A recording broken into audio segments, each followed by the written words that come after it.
Buenas tardes a todos. Es para mí un placer estar aquí y, bueno, aceptar esta tan gentil invitación que me han realizado. La verdad que uno siente un cariño muy especial bueno, por todos vosotros. Hace un tiempo tuvimos la oportunidad de estar juntos y de disfrutar muchísimo de este mismo evento años atrás. Pasó el tiempo y la verdad que junto a Rosán y a Luciano hemos desarrollado una amistad que trasciende las fronteras bueno, y que para mí es muy grato y nos une el corazón.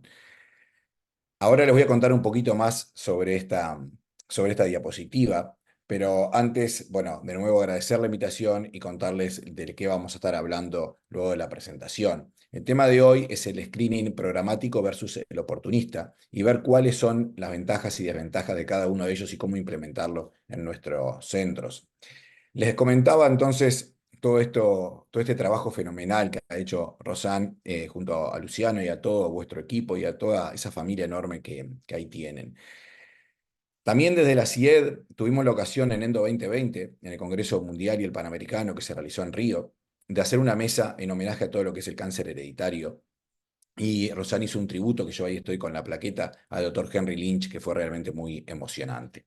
Así que bueno, es muy lindo todo esto que se está haciendo y todo lo que se está haciendo desde la Sociedad Interamericana de Endoscopía Digestiva para la promoción en lo que es la prevención y detección precoz del cáncer de colon.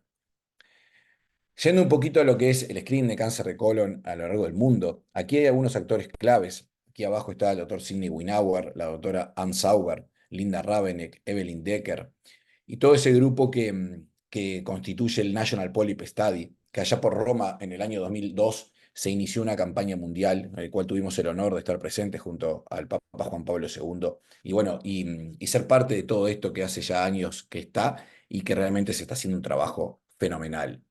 La autora Linda Ravenek, y ahora nos vamos metiendo un poquito de lleno en el tema, mostró en un simposio que hicimos en la CIED esta gráfica donde claramente se ve que hay una disminución constante de la incidencia y la mortalidad, gracias en parte al screening y sobre todo en la población mayor de 50 años, como se ve en estas dos líneas de aquí arriba. Entonces es claro que necesitamos hacer screening, pero ¿cuál es el mejor enfoque que tenemos? La realidad es que hay muchos approach, muchas maneras de acercarse a lo que es el screening. Por un lado tenemos el test de sangre oculta, que es bueno, el más desarrollado, el test de sangre oculta sumado a ADN, perdón, la colono virtual, la cápsula, la rectosigmoidoscopía realizada por personal no médico y bueno, obviamente la colonoscopía como el gold estándar. Es así que en los Estados Unidos, teniendo, bueno, fruto de todo del National Polyp Study que les comentaba, y teniendo toda esa evidencia, se decidió allá por el año 2018 que había que llegar al 80% de la población, alcanzarlas con el screening. Esa iniciativa, que parecía muy ambiciosa, ¿verdad? Fue pasando el tiempo y con todos los recursos que se tenía, no se logró. Por lo tanto, en el año 2020 se bajó esas expectativas y se dijo, bueno, vamos a alcanzar el 70%. Pese a todo, hoy en día se ve que las tasas de detección de cáncer de colon se han estancado en el 60-65%. Por lo tanto, pese a todas las expectativas, no se ha logrado llegar a las metas que se querían alcanzar. Y es así donde uno, leyendo sobre el tema, se plantea un poco esto. El ser humano para bajar los 10 segundos en los 100 metros llanos le llevó años. Como que no había manera y parecía una meta inalcanzable. Hasta que un buen día llegó Usain Bolt y no solo lo bajó, sino que lo bajó en forma constante en los tiempos sucesivos. Por lo tanto, parecería que tenemos que lograr algo similar a lo que logró Usain Bolt, pero para el screening de cáncer de colon. Y es así que ya hace tiempo sabemos que tenemos dos maneras de abordar el tema. Una es el screening oportunista y otra es el screening programático. ¿Qué es el screening oportunista? Es la interacción en el consultorio entre un proveedor de atención médica y un paciente, donde no hay un seguimiento sistemático ni un compromiso a futuro, lo que se llama el engagement. Eso no existe aquí. Por otro lado, en el screening programático, aquel que es organizado, hay, como decíamos, un abordaje organizado de todo el sistema para ofrecer exámenes de detección a una población o miembros de un plan de atención médica, perfectamente en un estado de Brasil se puede entonces llevar adelante un screening organizado. ¿Cuál es el objetivo? Bueno, es obvio, disminuir la incidencia y las muertes por cáncer colorectal. Como decíamos, en todo esto es clave la aceptación y el compromiso, pero no solo de la población médica, de los pacientes, sino de todo el sistema, de los políticos, de los sistemas sanitarios, de todo el que está directa o indirectamente involucrado, tiene que entender que esto es un compromiso de todos y a largo plazo. Es así que se trató de abordar el tema y de incentivarlo de diferentes formas. De esa manera se realizaron sistemas de mailing, sistemas de disminución de barreras, de cobertura por seguros, de dar diferentes, como decíamos, opciones, sistemas electrónicos, etcétera, incluso incentivos financieros para que la gente se enganche en lo que es el screening. Ahora bien, ninguna de estas estrategias mejoró por sí sola la detección. Sin embargo, cuando se combinan, sí hay mayor probabilidad de aceptación. Por lo tanto, como venimos diciendo, siempre hay que trabajar en equipo y sumando, ¿verdad?, todas las opciones que tenemos a disposición. Ahora bien, ¿cuáles son los enfoques para ofrecer detección en el entorno oportunista? Tenemos tres grandes enfoques, lo que se llama el sistema de múltiples opciones, donde se presentan los beneficios, riesgos y costos relativos de más o más opciones al paciente, donde se ofrece unas pruebas secuenciales, o sea, ofrecemos una prueba preferida por nosotros y si el paciente la rechaza, se ofrecen otras opciones. Y después a mí me gusta mucho el enfoque estratificado, ¿verdad? En el entorno oportunista, obviamente. ¿Qué es esto? Se ofrece colonoscopía a los pacientes que se prevé que tengan una alta prevalencia de lesiones avanzadas y otras pruebas a los pacientes de bajo riesgo. ¿Por qué le decía que a mí me gusta mucho? Porque, bueno, como Rosan, nos interesa muchísimo el cáncer hereditario y esta es una muy buena manera en esos ambientes. Bien, la doctora Linda Ravener, que les contaba hace un rato, decía que la detección oportuna es lo que se hace en Canadá y que es completamente ad hoc, o sea, depende de que el médico y el paciente aborden el tema. Y como esto no sucede generalmente, pues entonces la evaluación no se realiza. En Canadá, en Ontario más específicamente, menos del 20% de las personas elegibles son examinadas. O sea que vean que se quería llegar al 80% en Estados Unidos y no solamente no se llega, sino que no se llega al 20% apenas. En Estados Unidos, el screening oportunista ha tenido una adopción temprana. Desde tiempo atrás se viene enfocando esto, incluso con un reembolso por colonoscopía.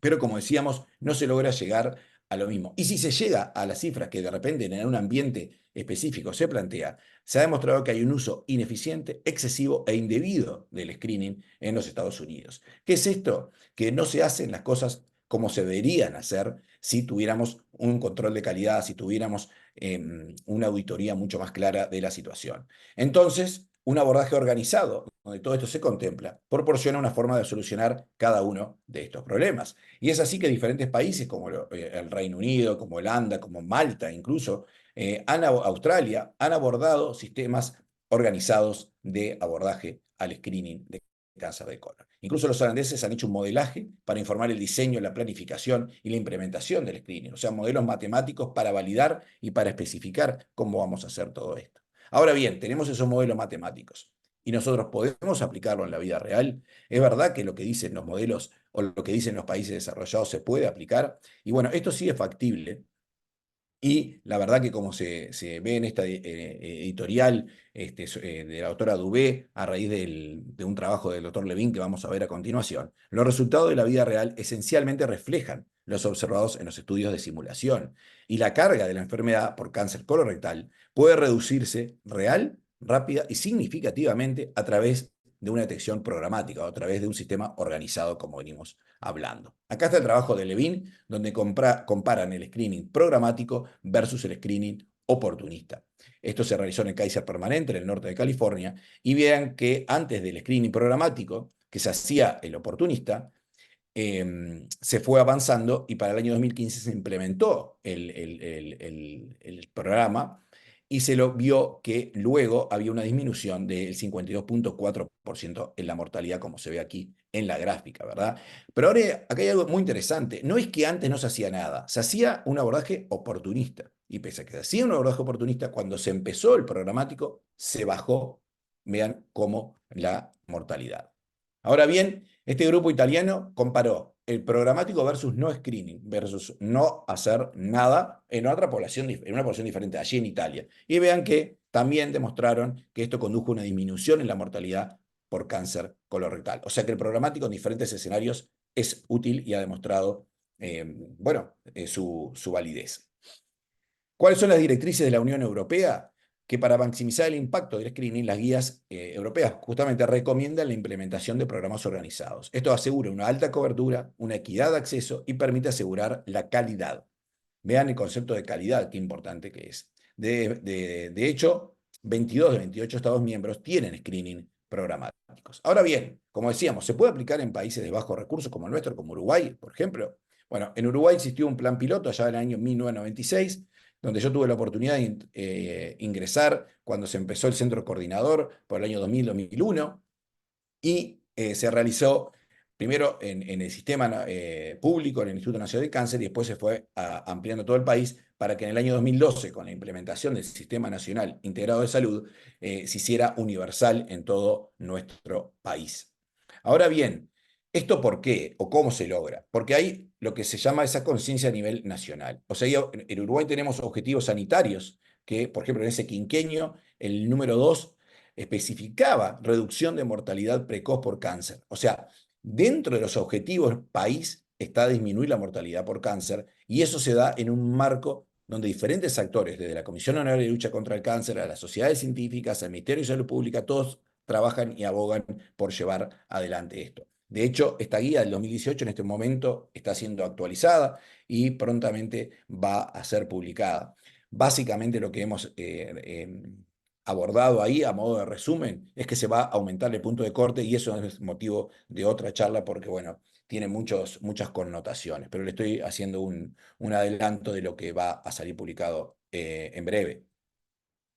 Para terminar, les quiero contar un poquito este estudio que hicimos a modo muy amigable y que quizás muchos hayan participado, donde se realizaron algunas preguntas sobre el screening oportunista y programático.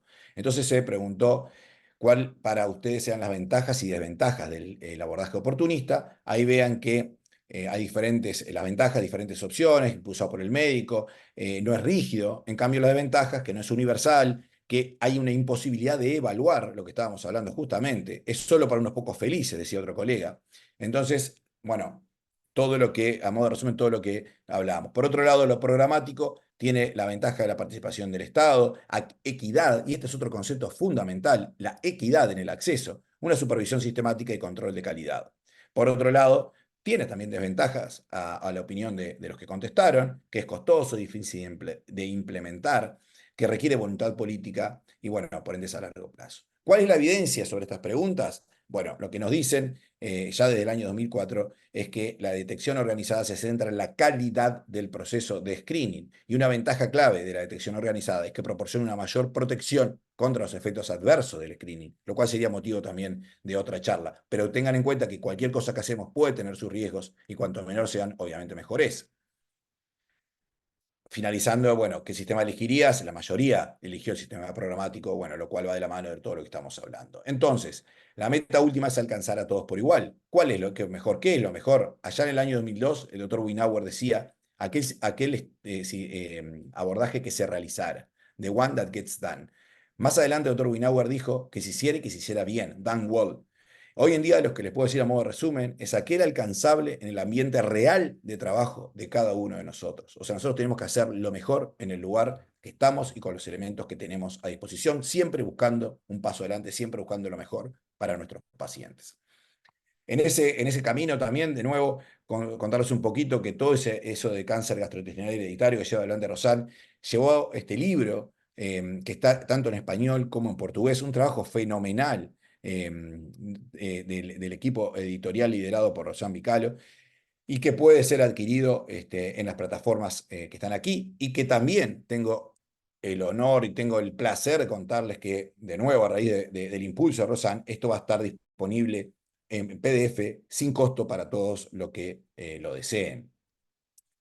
recordar las páginas en Facebook y en las redes y la página web de la Sociedad Interamericana de Endoscopía Digestiva y mostrarle esta foto cuando estuvimos juntos. Lamento mucho no poder estar, pero lo siento en el corazón, la cercanía y bueno, para mí es un placer seguir esta amistad. Muchísimas gracias.